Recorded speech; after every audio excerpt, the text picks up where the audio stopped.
não parar, não precipitar e não retroceder. Então dizer para esse cara, sabe quando nós vamos parar? Nunca. Nunca na sua porca vida. Né?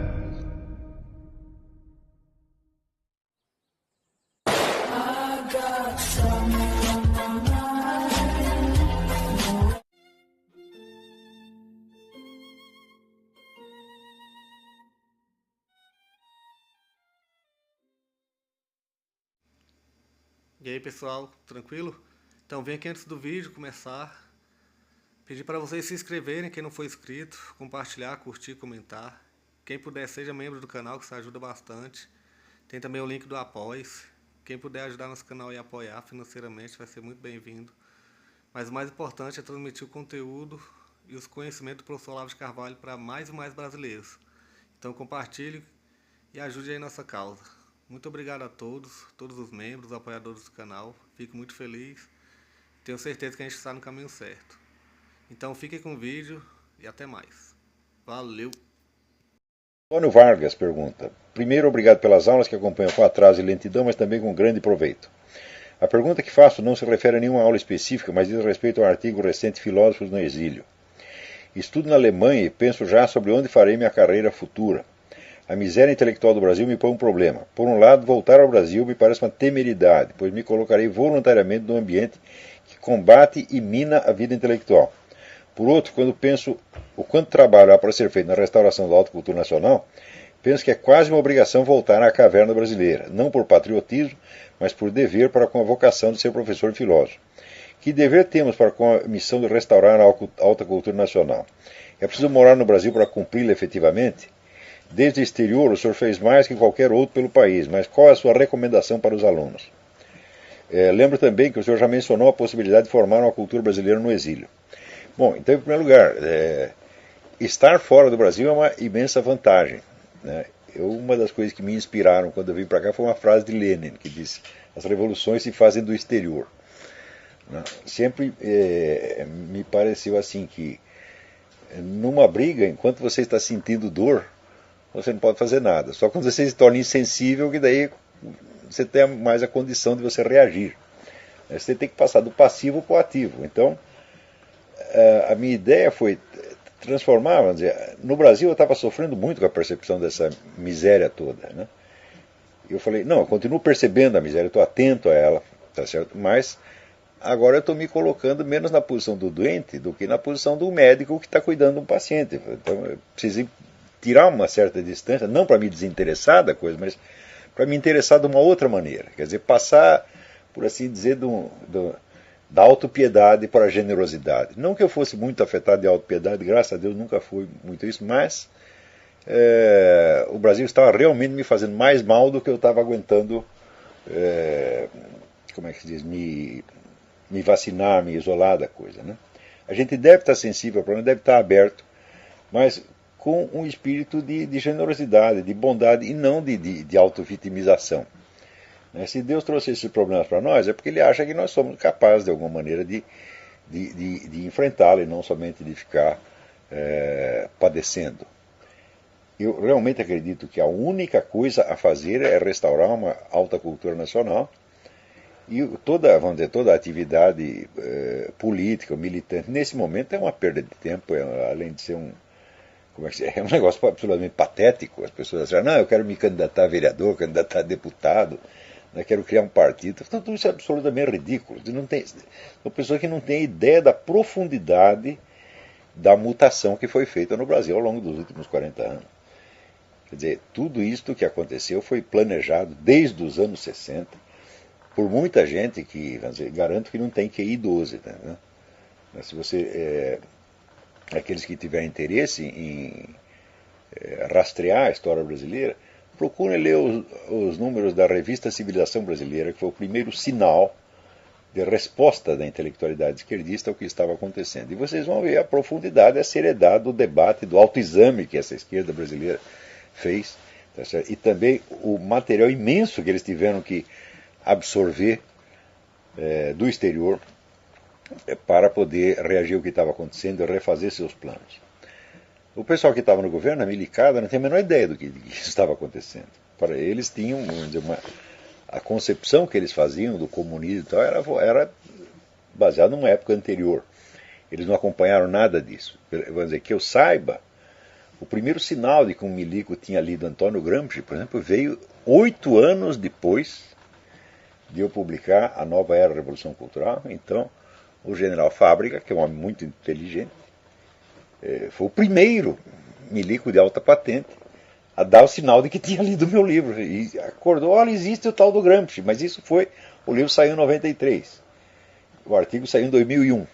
Né? Então, em 2001, já fazia 2 décadas que os milicos tinham saído do poder. Então, quer dizer, tudo isso foi tarde demais. Eles realmente não tinham ideia, como a classe política brasileira toda não tem ideia, da ligação orgânica entre a vida intelectual e a política prática. Eles não fazem essa ideia. Os marxistas fazem porque isso é da natureza do marxismo mesmo. Né? Então, se a gente perguntar hoje, por exemplo,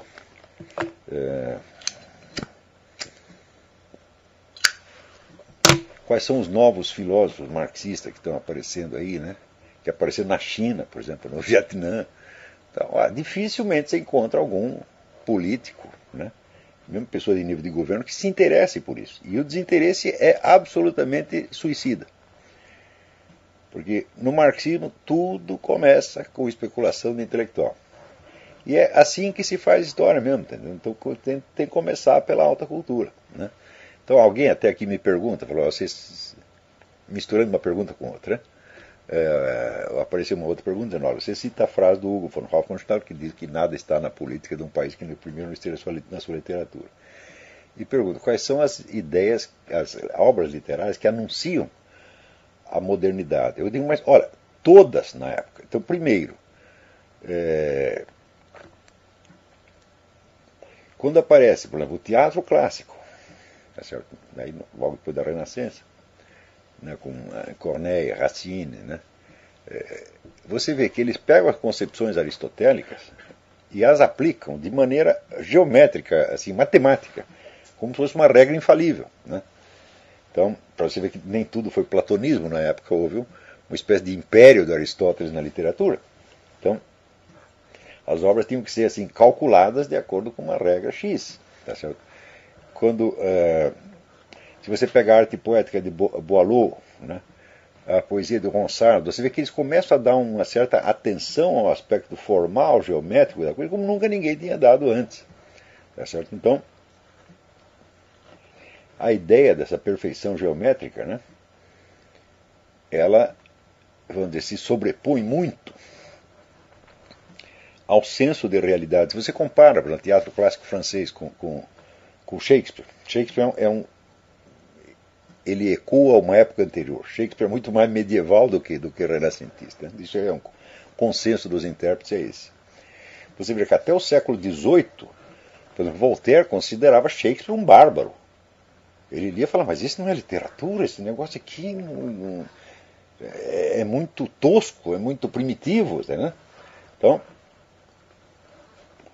esta ideia do geometrismo não foi só na arquitetura, não foi só na ciência, não, foi na literatura também. Então, praticamente toda a literatura da época anuncia isso. Não, vamos dizer, não com essa total uniformidade, porque há outros elementos que também aparecem na mesma época, mas vamos dizer, aquele que dominava o primeiro plano da cena cultural era assim, era tão geométrico e abstrativo quanto o pensamento de Descartes. Não que isso não produzisse obras-primas extraordinárias, eu sou um grande admirador Racine, por exemplo, né? Mas você vê que ali as emoções humanas, elas aparecem já como que cristalizadas em formas realmente geométricas, né? Como no Jardim de Versailles, mesma coisa. Então,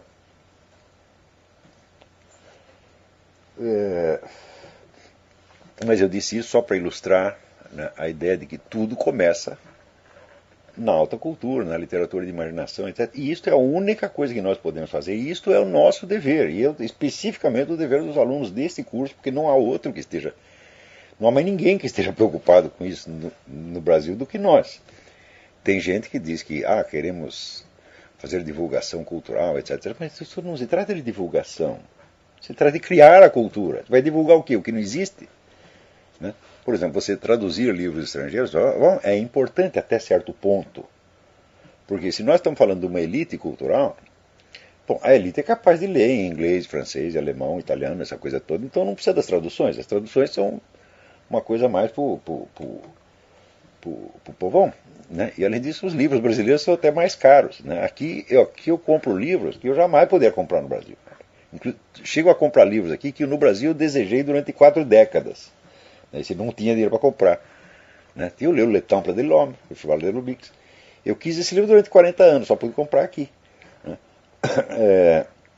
Então, vamos dizer, as traduções, a divulgação, tá bom, até tudo isso é bom, mas não é a coisa prioritária. Ninguém vai restaurar a alta cultura no Brasil com edições e traduções. Não vai fazer isso. Pode tirar o cavalo da chuva, mas é com o trabalho intelectual, com a produção, com a criatividade. Isso é que tem que ser. Porque o Brasil chegou a ser um país que não tem literatura há 40 anos, minha gente. Isso nunca aconteceu na história, está entendendo? A não ser se você vê o período chamado Idade das Trevas. Né? Mas, para que a Idade das Trevas se instaurasse na Europa, foi assim, foi preciso destruir o império, destruir toda a estrutura política. A coisa foi invadida por bárbaros que tomaram tudo, tomaram Roma, destruíram tudo, queimaram tudo que tinha na frente. Bom, daí sim, seguiram-se muitos séculos de ignorância e trevas, mas o Brasil conseguiu a mesma coisa sem queimar nada, está entendendo? Foi por pura preguiça mental, por pura inépcia. Né? E mediante, vamos dizer, uma autodegradação consentida.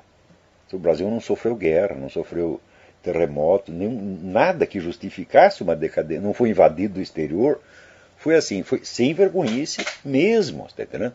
Quer dizer, o exemplo desses malditos, né, pseudo-intelectuais, esta falsa elite petista e tucana que está nos dominando há décadas e que está dando o seu mau exemplo, não é isso? Eu mesmo estava vendo a gravação do Lula falando em 2009, né, para empresários. Olha que maravilha, nesta eleição nós não temos nenhum candidato de direita, todos os partidos são de esquerda, isso sim é que é democracia. Quer dizer, o sujeito ele não sabe do que está falando, ele não tem a menor ideia, não é capaz de medir o que ele está falando. Né?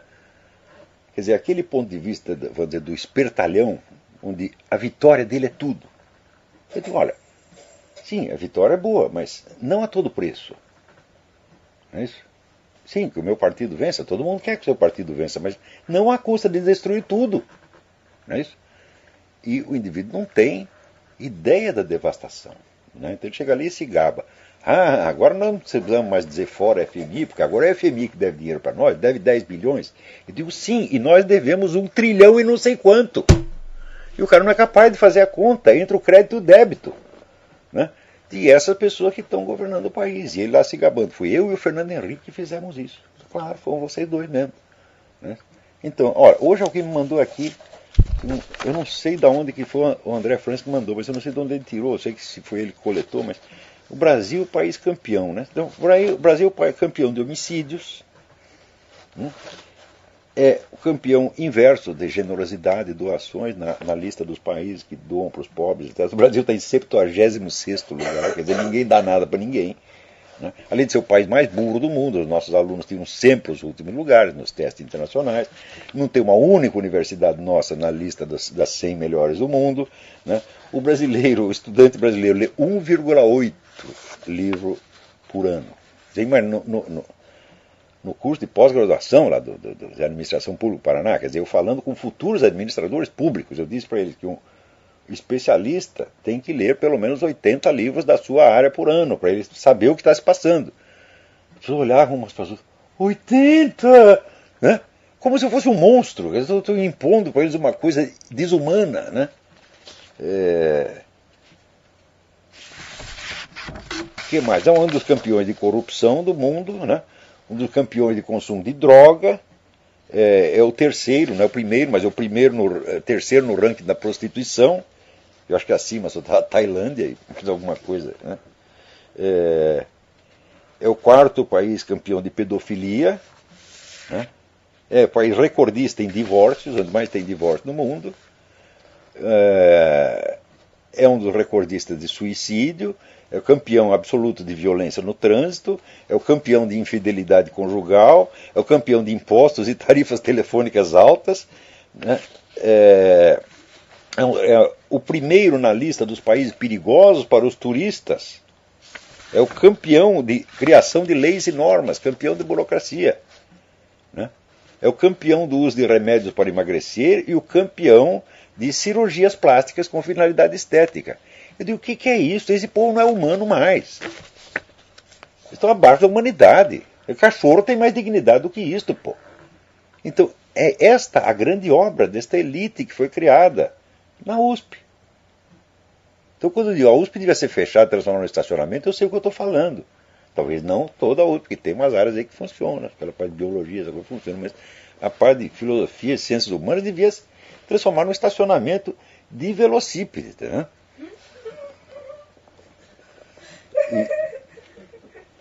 Então foi isso que sobrou, gente, né?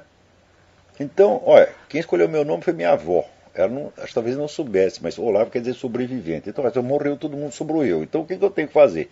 Eu tenho que emendar a geração anterior com a geração seguinte. É o que eu estou fazendo aqui. Quer dizer, aqui, nesta casa aqui, neste escritório, eu tentei juntar tudo o que o Brasil produziu de bom nas décadas. Literatura, música, filosofia, tenho tudo. E eu li tudo. Tá certo? Então, eu sei o que era o Brasil, eu sei o que o Brasil podia vir a ser, e eu não sei se ele poderá voltar a ser.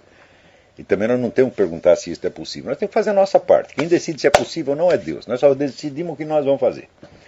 Então, como ensinava meu amigo e mestre Juan Alfredo César Miller, quando você não sabe o que fazer, faz o que é do seu dever. E o que é o seu dever? Aí recorremos ao Viktor Frankl, aquilo que só você pode fazer e o outro não pode fazer no seu lugar. Então, se nós estamos conscientes do problema, tá certo? E nós constituímos, vamos dizer, uma elite, digamos, de alguns milhares de pessoas qualificadas, o nosso dever é óbvio, né?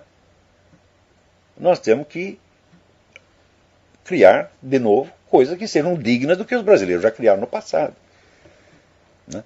Então, por exemplo, eu estava pensando aqui, você pega esses grandes romances cíclicos, como hoje no Brasil, né, a Tragédia Burguesa, do Otávio de Faria, O Tempo e o Vento, do Érico Veríssimo, e você imagina algum brasileiro escrevendo uma coisa daquela hoje? É impossível.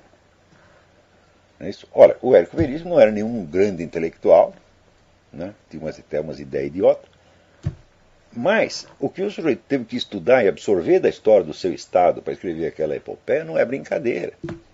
E o Otávio de Faria, você imagina quantas vidas de pessoas ele deve ter conhecido para ele escrever todo aquele emaranhado de dramas humanos, que são aqueles 15 romances da tragédia burguesa. É um conteúdo de experiência humana, de sensibilidade enorme. Não tem ninguém no Brasil que possa compreender hoje os outros como Otávio de Faria compreendia. Não tem mais gente assim. É isso? Quer dizer, a incompreensão tornou-se obrigatória. Estava até dando meu exemplo de falar do entrevista do Cabo Anselmo no Roda Viva, né? Então, olha, ele tinha 15 pessoas entrevistando o homem. Não tinha um que conseguisse imaginar por um minuto que o sujeito pudesse ter agido por algum motivo moralmente relevante. Ou seja, você tem que ver o outro só por uma lente deformante. O cara está contra a esquerda, então ele é mau, ele é monstruoso, ele agiu por interesses malignos. Então a pergunta é a seguinte, quanto dinheiro ele ganhou? Que vantagem ele levou? Não levou vantagem nenhuma, ele destruiu sua vida, né? Não agiu por nenhum interesse. Então, vamos supor, né? Pelo menos por imaginação, talvez ele tivesse um bom motivo para fazer o que fez. Talvez não seja uma pessoa má, talvez tenha agido por boa intenção. Não são capazes de fazer esta conjectura, porque a visão que tem do ser humano se congelou naqueles estereótipos que o Partidão ensinou para eles em 1960 e parou aí. Quer dizer, isso é barbárie, é menos que barbárie, né? Eu digo, em primeiro lugar, junta 15 contra 1. Falou, mas espera um pouquinho, se tem 15 contra 1, então modera o que você vai dizer, porque já está na vantagem, né? Esta ideia, por exemplo, da luta desigual, né? Eu lembro quando era moleque não existia isso. Você não estava em dois para bater em um. Ninguém fazia isso. Agora, as pessoas fazem e acham bonito, né? Então, o Brasil se degradou a um ponto que a gente não consegue observar um paralelo em parte alguma. Por quê? Porque você não vê exceções. Não tem exceções. Né? Claro que existem os perseguidores, existem as vítimas. Mas entre as vítimas você não vê nenhum herói. São apenas pessoas que estão sofrendo. Não tem ninguém que se levanta, vamos dizer, com a estatura de herói, né? Com a capacidade de reagir. Não tem, simplesmente não tem. Então, o que é isto? Né? Então, o nosso dever é muito claro. E se ficar no Brasil está deprimindo você demais, então você tem que sair. Se você consegue aí mais ou menos se isolar mentalmente, eu consegui durante várias décadas. Chegou um ponto que eu não... Só nos últimos 2 anos que eu estava no Brasil, eu falei, não, agora eu estou sofrendo. Antes não. Quando eu escrevia, por exemplo, o Imbecil Coletivo, eu não estava sofrendo por nada daquilo. Eu estava observando como um cientista. De repente eu não era mais o médico, eu era o paciente. Falei, então eu não posso mais ficar aqui, eu tenho que sair. Saí, curei, falei, estou podendo fazer tudo isso, por quê? Porque parou de doer. Eu estou olhando com olhos de compaixão e não de sofrimento pessoal. Tá certo? Nós temos que nos colocar acima do problema, no sentido de não nos considerarmos vítimas. Ao contrário, temos que nos considerar pessoas privilegiadas, porque nós tivemos acesso à compreensão intelectual desta coisa, que a maior parte das pessoas não tem, sofrem como bichinho, não sabe de onde está vindo a porrada. E se nós temos uma compreensão intelectual, então já estamos, por assim dizer, acima, né, da confusão. Então, somos pessoas privilegiadas, temos que agradecer o nosso destino, agradecer que Deus nos tenha dado esta oportunidade, vamos dizer, de uma missão nobre, que só nos enobrece, só faz bem para nós.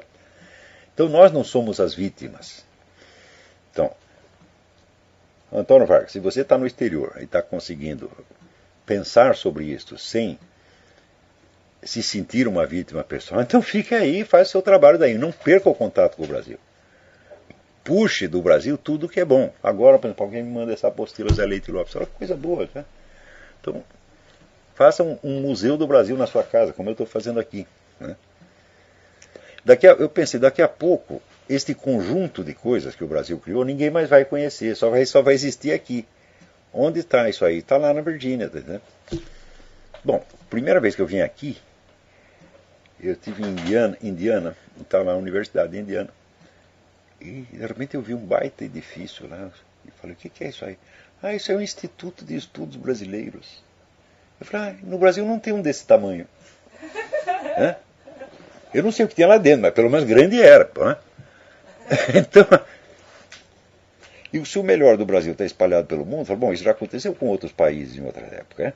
Onde estava a literatura, o pensamento russo durante esse período? Estava na França, estava em Londres, estava na Califórnia. Né? O último a sair foi o Solzhenitsyn. Né?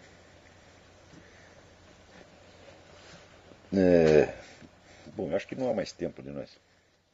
Tem muita...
Chegamos a mais um final de uma aula, de um vídeo. Espero que tenham gostado. Quem não se inscreveu ainda, se inscreva, compartilhe, comente. Ajude nosso canal, apoie, seja membro. E ajude o nosso canal a chegar a cada dia a mais brasileiros que precisam muito do conhecimento do professor Olavo de Carvalho. Então é isso aí, fique com Deus, até o próximo. Valeu! Então é isso aí, pessoal. Que é o nosso canal. Que são alguns livros que eu já li. A maioria foi doação, mas alguns eu adquiri, professor Olavo de Carvalho.